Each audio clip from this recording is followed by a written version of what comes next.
এবং এই যে লেবার কোড, শ্রমিক বিরোধী লেবার কোড, এই কোড বাতিল করতে হবে। রেল বেচছে, ব্যাংক বেচছে, বিমা বেচে দিচ্ছে, বেসরকারিকরণ বন্ধ করতে হবে।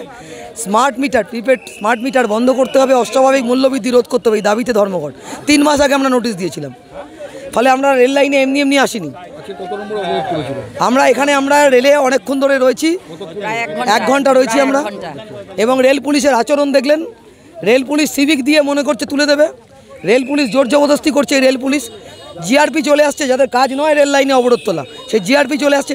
আসলে মমতা হচ্ছে আরএসএসের দালাল, বিজেপির দালাল মমতা বন্দ্যোপাধ্যায়। তাই ধর্মঘট তোলার জন্য ওরা এত উদ্যোগ। কোথায় চলছে? হুকুমচাঁদ মিল পুরো বন্ধ হয়ে গেছে, আপনি খবর নিন। গৌরীশঙ্কর মিল বন্ধ, আপনি বলে দেন। দুটো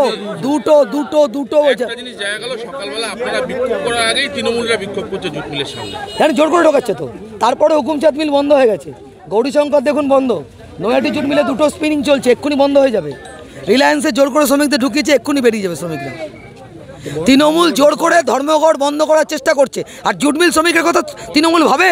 জুট মিল শ্রমিকের 1.5 বছর ধরে দ্বিপাক্ষিক চুক্তি লাগু হচ্ছে না, তৃণমূল তাদের কথা ভাবে না। অবশ্যই কলকারখানা বন্ধ, বেশিরভাগ মজদুর যায়নি। ওই ডেলি পেড মজদুরদের দিয়ে মিল চালাচ্ছে। যারা মজদুর মিলে কাজ করে তারা মিলে কেউ যায়নি। অবশ্যই ধর্মঘট সফল। দেখুন সকালবেলা তো বোঝা যাবে না, 24 ঘন্টা পর তো বোঝা যাবে কি হলো না হলো। আপনি দুটো নোটিশ দেয়নি বলে আপনি বলছেন মিলে চালু হয়েছে, মিল চালু হয়নি। আমার নাম গার্গী চট্টোপাধ্যায়।